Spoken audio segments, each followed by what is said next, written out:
Hello everyone, welcome to cooking house YouTube channel.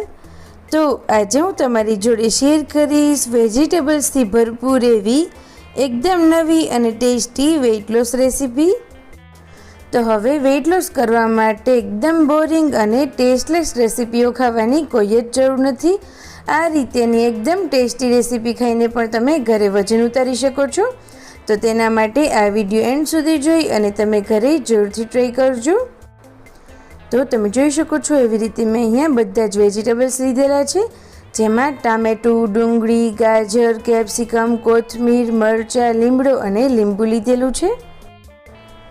તો હવે આપણે રેસીપી બનાવવાની શરૂઆત કરીએ।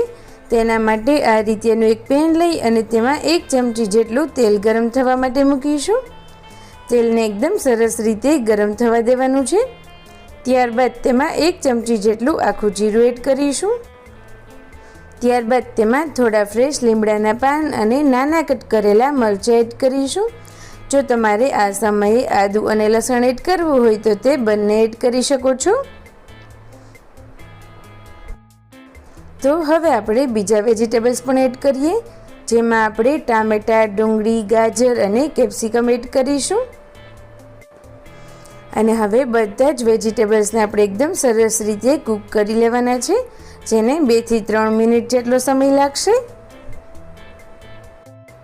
તો આ રેસીપી બની રહી છે ત્યાં સુધીમાં જો તમે ચેનલ ઉપર નવા હોય તો નીચે આપેલા રેડ બટન ઉપર ક્લિક કરી અને ચેનલને સબસ્ક્રાઈબ કરી દો। તો હવે આપણે તેમાં 1 ગ્લાસ જેટલું પાણી એડ કરીશું અને પાણીને પણ એકદમ સરસ રીતે ગરમ થવા દેવાનું છે। ત્યારબાદ હવે આપણે તેમાં મસાલાઓ એડ કરીશું। અડધી ચમચી જેટલું નમક, અડધી ચમચી જેટલી હળદર અને અડધી ચમચી જેટલું આપણે લાલ મરચું પાવડર એડ કરીશું। હવે આપણે બધા જ મસાલાઓને ખૂબ જ સરસ રીતે મિક્સ કરી દઈએ। તો તમે જોઈ શકો છો બધું જ એકદમ સરસ રીતે કૂક થઈ ગયું છે અને પાણી પણ ગરમ થઈ ગયું છે। આ સમયે હવે આપણે તેમાં 1 કપ જેટલા ઓટ્સ એડ કરીશું। મેં અહીંયા મસાલા ઓટ્સ લીધેલા છે, તમે કોઈ પણ ઓટ્સ લઈ શકો છો। આ રીતે ગેસને મીડિયમ ફ્લેમ પર ઓટ્સને મિક્સ કરતા જઈ અને એકદમ સરસ રીતે કૂક કરી લેવાના છે। તો હવે તમે જોઈ શકો છો પાણી પણ એકદમ સરસ રીતે એબ્ઝોર્બ થઈ ગયું છે।